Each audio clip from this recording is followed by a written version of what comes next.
Papa Solange, ça vient ta barone, va me semi haba.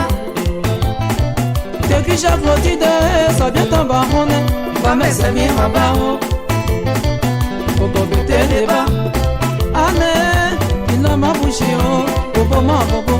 Jamais je suis né, la vie n'a jamais fait le moins, non c'était la nienne. C'est caché dans Virginie, la nienne. Maman maturé, la nienne. Y'a Bruno, la nienne. Coco bete leba. Y'a peine de mer. On sait pas le zéro.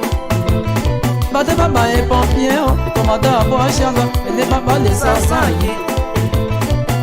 Et il est sassaillé, bouchon c'est que c'est gameli, babou no bien.